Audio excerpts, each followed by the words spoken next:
Behind the bulletproof glass of the royal vehicle, a 7-year-old princess sat with tears streaming down her cheeks, unaware that her moment of vulnerability would spark a chain of events that would forever alter the protocols of royal protection. What began as a simple journey through London's bustling streets would become a testament to the unbreakable bond between duty and compassion, proving that even the most disciplined guardians have hearts that can be moved by a child's tears. This is the true story of how one royal guard's split-second decision to comfort a crying princess would challenge centuries of tradition, ignite a media storm, and ultimately redefine what it means to serve and protect the future of the British monarchy. The morning sun cast long shadows across the cobblestones of Kensington Palace as Princess Charlotte adjusted her small navy coat for the third time in 5 minutes. At 7 years old, she had already learned that royal appearances required patience, proper posture, and a smile that never wavered, even when her stomach felt like it was full of butterflies. Today's engagement was particularly important, a visit to the Children's Hospital where she would meet young patients and their families, bringing a moment of joy to those facing difficult times. Royal Protection Officer James Whitfield stood at attention near the palace entrance, his trained eyes scanning the perimeter while his mind ran through the security protocols for the day's schedule. At 34, James had spent the last 8 years protecting members of the royal family, and he understood that his role extended far beyond physical security. He was a silent guardian, a watchful presence who ensured that the delicate balance between royal duty and personal safety was maintained at all times. The black Range Rover gleamed in the morning light as the royal convoy prepared for departure. James took his position in the passenger seat, while his colleague, Officer Sarah Mitchell, would follow in the second vehicle. Princess Charlotte climbed into the back seat with her usual grace, though James noticed through the rearview mirror that she seemed quieter than usual. Her nanny, Mrs. Elizabeth Hartwell, settled beside her, carrying a small bag containing emergency supplies and comfort items that might be needed during the visit. As the convoy pulled away from Kensington Palace, James couldn't shake the feeling that something was different about today. Perhaps it was the way Princess Charlotte kept looking out the window with an expression that seemed far too serious for a child her age, or maybe it was the unusually heavy traffic that was making their journey longer than anticipated. Whatever it was, his protective instincts were more heightened than usual. The streets of London buzzed with their typical morning energy as commuters hurried to work, tourists snapped photos of iconic landmarks, and street vendors set up their stalls for another day of business. None of them were aware that just meters away, behind tinted windows, a young princess was struggling with emotions that she didn't quite understand. The weight of her royal responsibilities, combined with the natural anxieties of childhood, created a perfect storm of feelings that she had been trained to suppress but was finding increasingly difficult to manage. Mrs. Hartwell noticed Charlotte's fidgeting and gently placed a reassuring hand on the child's arm. "Remember what we practiced, Your Royal Highness," she whispered softly. "Deep breaths, shoulders back, and think of all the children you'll be helping today by bringing them happiness." Charlotte nodded obediently, but her small hands continued to twist nervously in her lap, and James observed through the mirror how she kept biting her lower lip, a habit she'd developed when feeling overwhelmed. The hospital visit had been planned for months, with every detail carefully coordinated between the palace staff, hospital administration, and security teams. Princess Charlotte would tour the pediatric ward, meet with several young patients, participate in a brief art therapy session, and conclude with a small ceremony where she would officially open the hospital's new children's garden.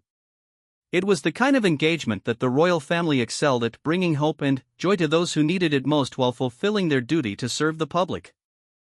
As they navigated through London's increasingly congested streets, James received updates through his earpiece about potential delays due to an unexpected protest that had formed near their planned route. The decision was made to take an alternate path that would add approximately 15 minutes to their journey. James glanced back at Princess Charlotte and noticed that she had grown even quieter, her small face pressed against the window as she watched the world pass by.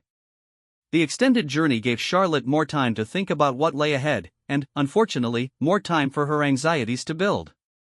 She had been looking forward to meeting the children at the hospital, but she was also worried about saying the wrong thing or not being helpful enough.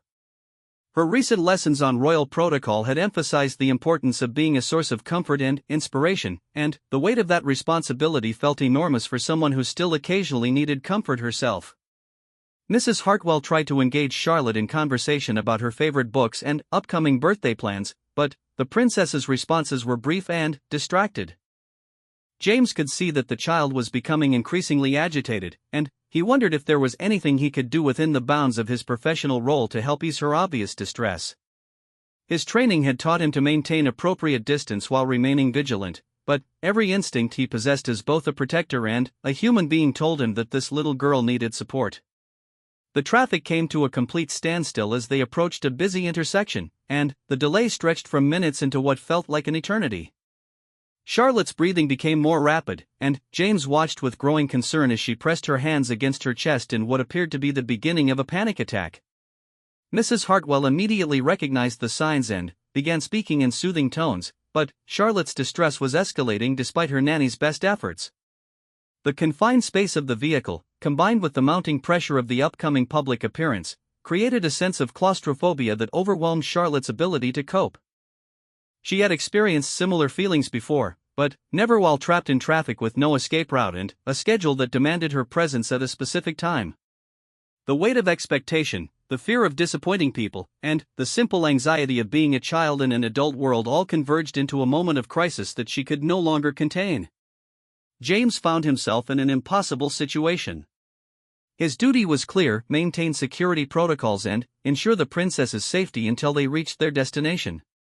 But his human instincts told him that the greatest threat to Princess Charlotte at that moment wasn't an external danger but rather the internal struggle that was causing her obvious distress. He had spent years training to protect the royal family from physical harm, but no manual had prepared him for how to handle a child's emotional crisis while maintaining professional boundaries. The convoy remained stationary in traffic as Charlotte's breathing became even more labored. Mrs. Hartwell's gentle words of encouragement weren't having the desired effect, and it became clear that a different approach might be necessary. James made a decision that would later be scrutinized by his supervisors, analyzed by the media, and ultimately celebrated by parents around the world who understood the universal challenge of comforting a distressed child. Without breaking protocol entirely, James activated the vehicle's privacy partition to create a more intimate space, then turned in his seat to face Princess Charlotte directly. His voice was calm and steady as he spoke to her, not as a royal protection officer addressing a member of the royal family, but as one human being offering comfort to another who needed it. The moment he made eye contact with Charlotte, something shifted in the atmosphere of the vehicle, setting the stage for what would become an extraordinary display of compassion that transcended the usual boundaries of duty and protocol. James Whitfield had faced armed intruders, navigated hostile crowds, and managed security crises that would have challenged even the most experienced professionals, but nothing in his extensive training had prepared him for the sight of 7-year-old Princess Charlotte with tears streaming down her cheeks, her small body shaking with barely contained sobs. The royal protocols that governed every aspect of his interaction with the family seemed suddenly irrelevant in the face of a child's genuine distress. "Your Royal Highness," James said softly, his voice carrying none of the formal distance that usually characterized his professional communications. "I can see that you're feeling worried about something. Would it help to talk about what's making you feel this way?" His question broke several unwritten rules about the appropriate relationship between security personnel and royal family members, but James knew instinctively that this moment called for humanity over hierarchy. Charlotte looked up at him through her tears, surprised by the kindness in his voice and the genuine concern in his eyes. She had become accustomed to adults speaking to her with careful formality, measuring their words and maintaining respectful distance even when offering comfort. James's direct, warm approach caught her off guard in the best possible way, creating a safe space where she felt permission to be vulnerable rather than perfectly composed. "I'm scared," Charlotte whispered, her voice so quiet that James had to lean closer to hear her properly. "What if I say the wrong thing to the children at the hospital? What if I can't make them feel better? What if they're disappointed when they meet me?" The questions tumbled out in a rush, revealing the enormous pressure that this young child had placed on herself to be perfect in every situation. Mrs. Hartwell watched this exchange with a mixture of surprise and relief. She had been trying for weeks to help Charlotte process these anxieties, but the princess had remained stubbornly reserved about her fears, maintaining the stoic demeanor that had been ingrained in her from birth. Something about James's approach had unlocked Charlotte's willingness to be honest about her struggles, and Mrs. Hartwell recognized the value of allowing this conversation to continue. "You know what I think?" James said, reaching slowly toward the small tissue box that Mrs. Hartwell offered. I think those children are going to be so excited to meet you that they won't care if you stumble over a word or two. They're not expecting you to be a perfect grown-up. They just want to meet a real princess who cares enough to visit them. He handed Charlotte a tissue and waited patiently while she dried her tears. The traffic around them continued to crawl forward at a snail's pace, but the atmosphere inside the vehicle had completely transformed. James found himself sharing stories from his own childhood, talking about times when he had felt nervous about important events and how he had learned to manage those feelings.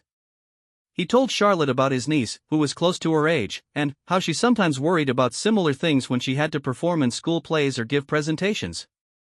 The secret, James continued, his voice carrying the wisdom of someone who had learned to face his fears through years of high-stakes professional challenges, is remembering that being nervous means you care about doing well. It means you have a good heart and you want to help people. That's exactly the kind of person those children need to meet today. His words carried a sincerity that resonated with Charlotte in a way that formal reassurances never had. Charlotte's breathing gradually began to slow as James continued talking, his calm presence providing an anchor in the storm of her emotions. She found herself laughing at his gentle jokes and feeling genuinely curious about the stories he shared. For the first time in weeks, she felt like a normal child having a conversation with a trusted adult rather than a royal figure being managed by her handlers. Tell me about the children we're going to meet today, Charlotte said, her curiosity overriding her anxiety. James smiled, recognizing that her interest in others was beginning to overshadow her self-consciousness. He pulled out his briefing notes and began sharing age-appropriate details about some of the young patients they would encounter, focusing on their interests and personalities rather than their medical conditions. There was Emma, age 6, who loved to paint and had been working on a special picture to show Princess Charlotte. There was Michael, age 9, who was fascinated by space exploration and dreamed of becoming an astronaut. There was little Sophia, age 4, who had been practicing a song she wanted to sing for the princess. As James described each child, Charlotte's expression brightened with genuine excitement about meeting them. They sound wonderful, Charlotte said, her voice stronger and more confident than it had been all morning. I can't wait to see Emma's painting and hear Sophia's song. Do you think Michael knows about the new space station they're building? Her transformation from anxious child to eager visitor was remarkable, and James felt a deep satisfaction knowing that his willingness to break protocol had helped facilitate this positive change. Mrs. Hartwell observed this interaction with professional interest and personal warmth. She had spent months trying to help Charlotte overcome her performance anxiety using traditional approaches, but James had achieved in 15 minutes what she had been unable to accomplish in weeks. His natural ability to connect with children, combined with his genuine respect for Charlotte as a person rather than just a royal figure, had created exactly the right conditions for healing. The traffic finally began to move more freely, and James could see the hospital building coming into view in the distance. He knew that their arrival would signal a return to formal protocols and the careful choreography that governed royal visits, but he also sensed that something fundamental had shifted during their conversation. Charlotte had discovered that she could share her fears without losing respect, and James had learned that sometimes the most important protection he could offer was emotional rather than physical. Officer Whitfield, Charlotte said as they approached the hospital entrance, using his formal title for the first time during their conversation. Thank you for helping me feel better. I promise I'll remember what you said about caring being more important than being perfect. Her words carried the mature gratitude of someone who understood that she had received a genuine gift. James felt a warmth in his chest that had nothing to do with professional accomplishment and everything to do with the simple human satisfaction of helping a child in distress. Your Royal Highness, it has been my absolute honor. I know you're going to bring so much joy to those children today, and they're going to see exactly what I see: a kind, thoughtful person who genuinely cares about others. As the convoy pulled into the hospital's secure entrance, James could see the crowd of staff members, patients' families, and media representatives who had gathered to welcome Princess Charlotte. The sight that would have triggered intense anxiety just 30 minutes earlier now seemed manageable to Charlotte, who was armed with new confidence and a fresh perspective on her role. The transformation was so complete that even the hospital's child psychologist, who had been briefed about Charlotte's recent struggles with public appearances, was amazed by the princess's composed and genuinely enthusiastic demeanor as she stepped out of the vehicle. What no one except Mrs. Hartwell and the convoy drivers knew was that this remarkable change had been facilitated by a royal protection officer who had chosen compassion over protocol when a child needed comfort more than security. The moment Princess Charlotte stepped through the hospital's main entrance, James witnessed something extraordinary. The child who had been overwhelmed with anxiety just minutes earlier now moved with genuine confidence and warmth, her earlier conversation having fundamentally changed her approach to the day ahead. She greeted the hospital director with a bright smile and immediately asked thoughtful questions about the children she would be meeting, demonstrating the kind of natural curiosity and compassion that no amount of royal training could manufacture. James maintained his professional position at a respectful distance, but he found himself watching Charlotte's interactions with a deeper appreciation for her character. When she met 6-year-old Emma, the young patient who had been eagerly waiting to show her painting, Charlotte didn't just offer polite praise. Instead, she knelt down to Emma's eye level and asked detailed questions about the colors she had chosen and the story behind the picture. The genuine interest in her voice was unmistakable, and Emma's face lit up with joy at having her artistic choices taken so seriously. The pediatric ward had been decorated with balloons and banners for the royal visit, but the real magic happened in the quiet moments between Charlotte and the young patients. James observed how she seemed to have absorbed his earlier advice about caring being more important than perfection. When she struggled to pronounce the name of 9-year-old Michael's favorite constellation, instead of becoming flustered, she laughed and asked him to teach her the correct pronunciation. Michael was delighted to become the teacher, and their conversation about space exploration lasted much longer than the schedule allowed. Mrs. Hartwell watched these interactions with amazement, recognizing that Charlotte's transformation went far beyond simply overcoming pre-visit nerves.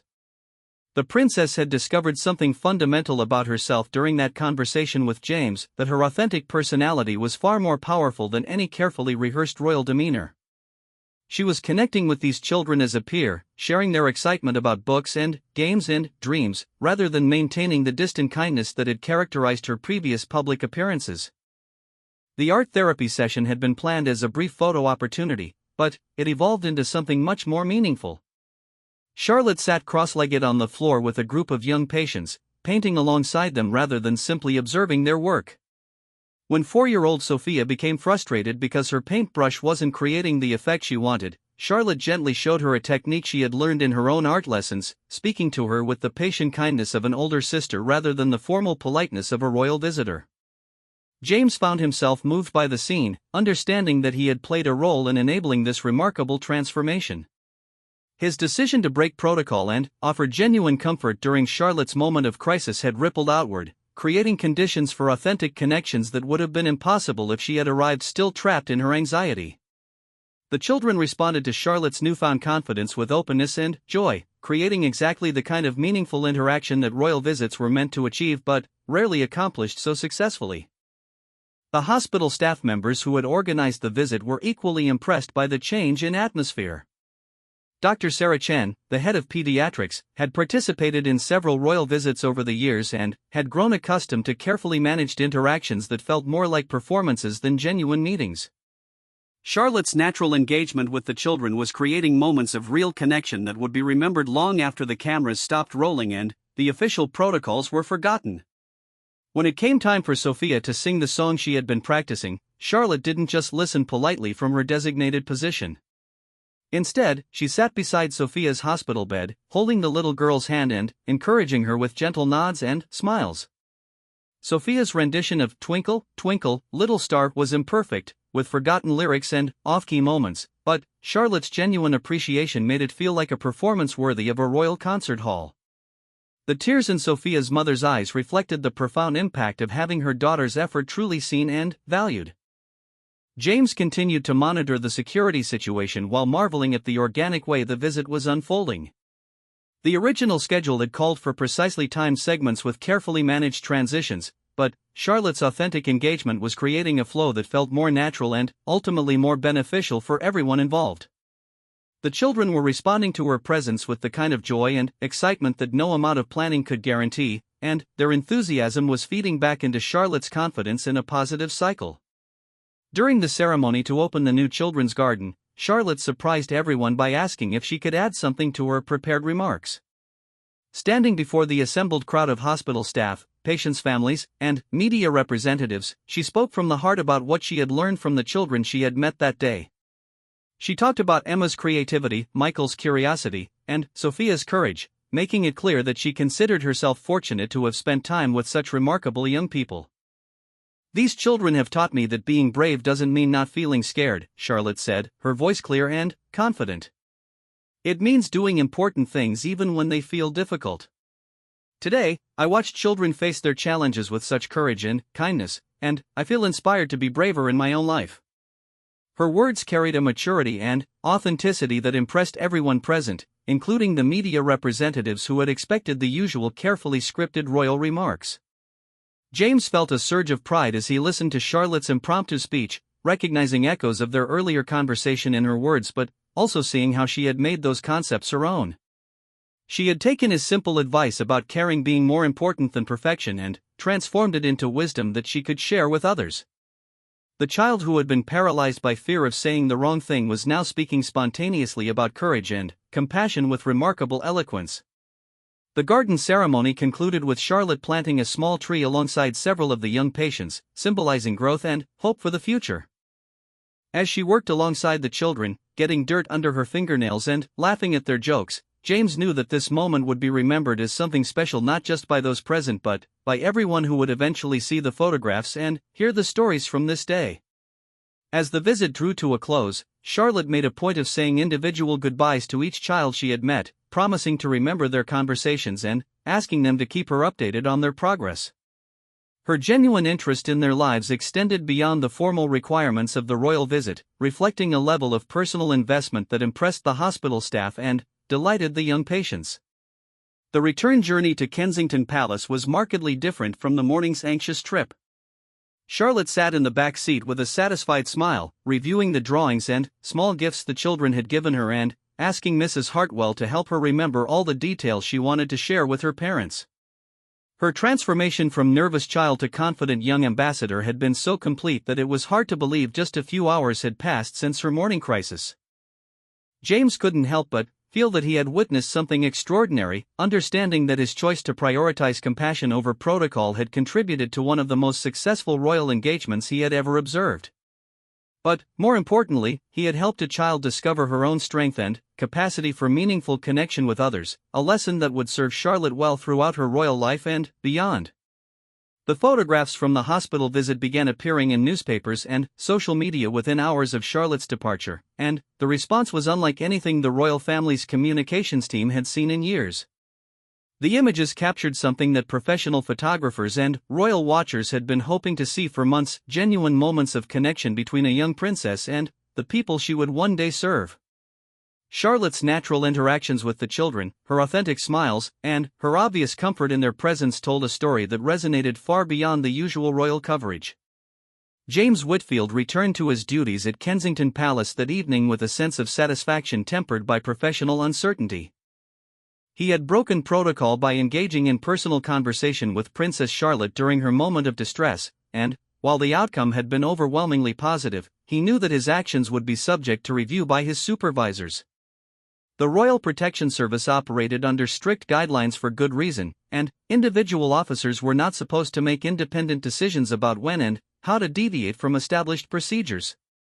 The first indication that his actions had been noticed came the following morning when James was called into a meeting with Commander Patricia Hayes, the head of Royal Protection Services. He expected a formal reprimand for overstepping his boundaries, but instead found himself facing a woman who seemed more curious than critical about the events of the previous day.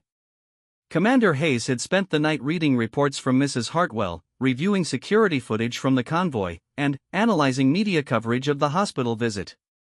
"Officer Whitfield," Commander Hayes began, her tone professional but not hostile, "I've received some interesting reports about yesterday's events. Mrs. Hartwell has submitted a detailed account of Princess Charlotte's emotional crisis and your response to it. She's also requested that you be commended for your handling of a sensitive situation that could have had serious implications for the success of the hospital visit. James felt surprise wash over him, having expected criticism rather than praise for his decision to prioritize Charlotte's emotional needs over strict protocol adherence. The commander continued, "I've also had a phone call from the Princess of Wales, who wanted to express her personal gratitude for your kindness to Charlotte. Apparently, the princess came home yesterday evening more excited about a royal engagement than she had ever been before, and she specifically mentioned how much your conversation had helped her overcome her anxiety." James realized that Charlotte had shared details of their interaction with her parents, something that could have gone very differently if she had felt that his approach was inappropriate or unprofessional. Commander Hayes opened a folder containing printed screenshots of social media posts, newspaper articles, and public commentary about the hospital visit. "The public response to yesterday's engagement has been extraordinary," she said, spreading the materials across her desk. "People are responding to what they're describing as Princess Charlotte's authentic warmth and natural connection with the children. The hospital has received hundreds of messages from families expressing how moved they were by the coverage, and several major charities have reported increases in donations after seeing the princess's obvious genuine care for the young patients." James looked at the collection of positive coverage with amazement, understanding that Charlotte's transformed approach to the visit had created exactly the kind of public engagement that the royal family hoped to achieve through their charitable work. The articles didn't just praise her performance of royal duties, they celebrated her evident humanity and the real impact of her presence on the children and families she had met. The photographs captured moments of genuine joy and connection that couldn't have been staged or manufactured through careful planning. "What concerns me," Commander Hayes continued, "is that you made a unilateral decision to deviate from established protocol without consulting your supervisor or seeking authorization. While the outcome was positive, we need to discuss whether your approach represents a precedent we want to encourage or an exception that worked out well despite violating proper procedures."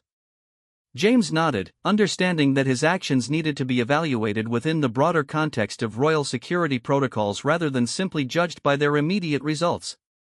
The conversation that followed was more nuanced than James had expected.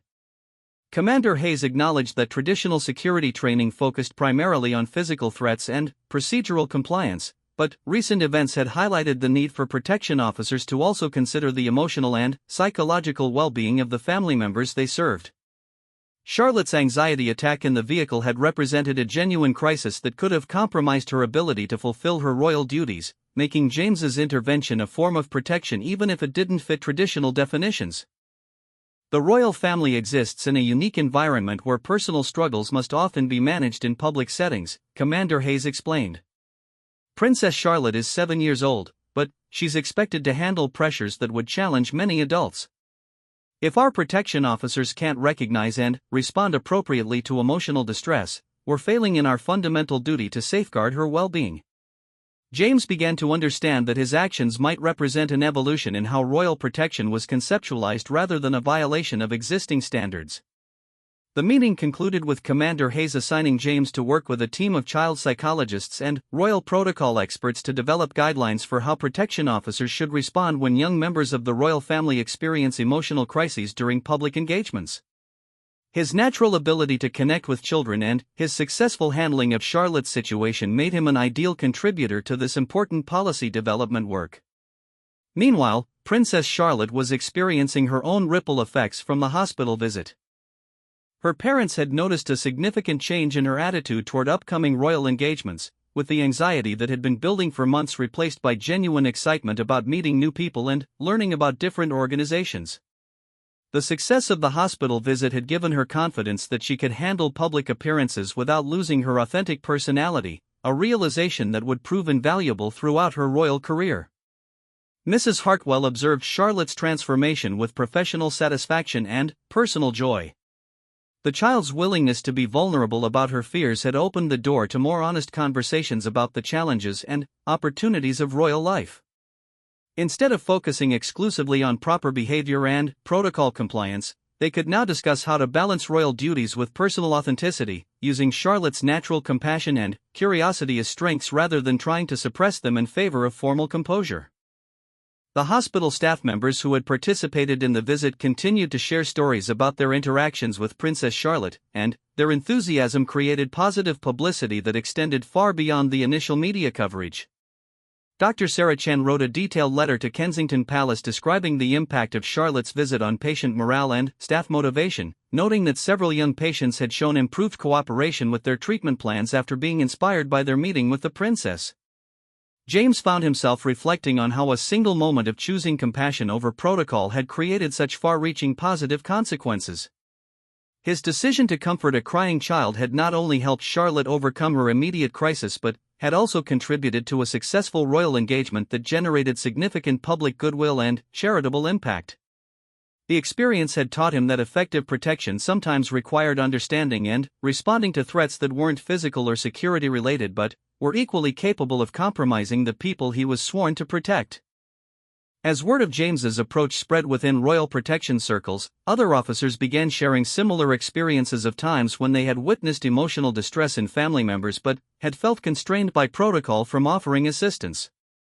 The recognition that protection duties might need to include emotional support for young royals dealing with unique pressures sparked important conversations about how to balance professional boundaries with human compassion, ultimately leading to significant changes in how royal protection officers were trained and deployed.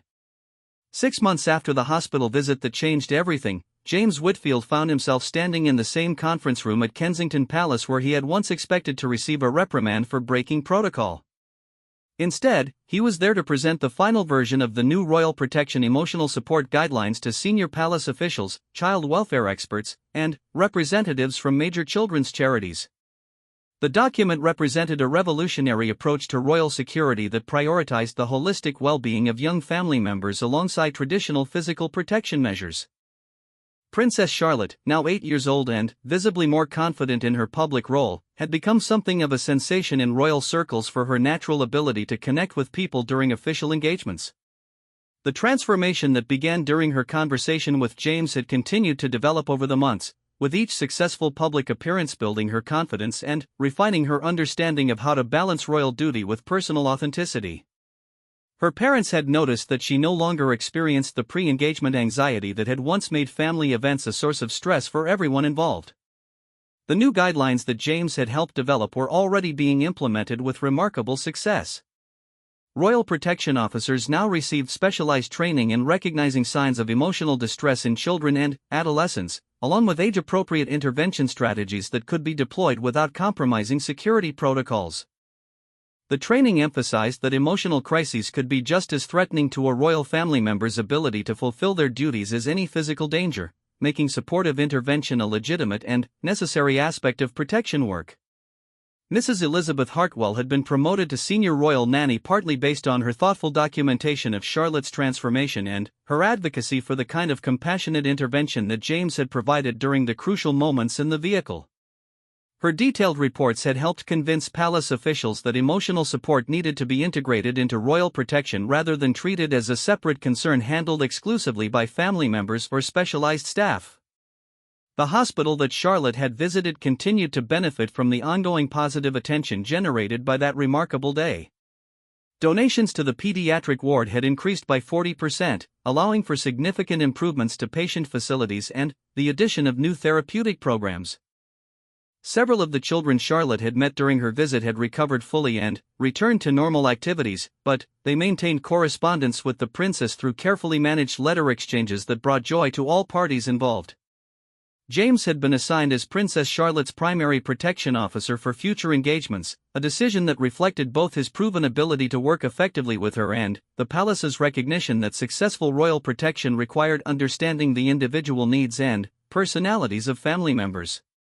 Their working relationship had evolved into something uniquely effective, with Charlotte feeling comfortable enough to communicate honestly about her concerns while James provided both security expertise and emotional support when needed. The media coverage of Charlotte's public appearances had shifted significantly since the hospital visit, with journalists and photographers noting her increased confidence and natural charm during interactions with the public. Royal correspondents who had previously written about her obvious nervousness during formal events now described her as a natural ambassador and wise beyond her years in her approach to royal duties. The authentic connection she formed during public engagements generated the kind of positive publicity that palace communications teams could never manufacture artificially. Commander Patricia Hayes had presented the new emotional support protocols to international royal protection services, sharing the lessons learned from Charlotte's experience with security professionals from other monarchies facing similar challenges with younger family members. The British approach of integrating emotional support into traditional protection duties was being studied and adapted by royal households around the world, creating a new standard for how to safeguard the well-being of children born into positions of public responsibility. The Children's Hospital had established an annual award in Princess Charlotte's honor, recognizing young patients who demonstrated exceptional courage and kindness during their treatment. Charlotte herself participated in the selection process, reading nomination letters and helping choose recipients who embodied the same spirit of resilience and compassion she had learned to embrace during her own challenging moments. The award ceremony had become one of her favorite annual engagements, representing the kind of meaningful work that made royal duties feel purposeful rather than burdensome. James often reflected on how his split-second decision to prioritize compassion over strict protocol had created ripple effects that extended far beyond what anyone could have anticipated.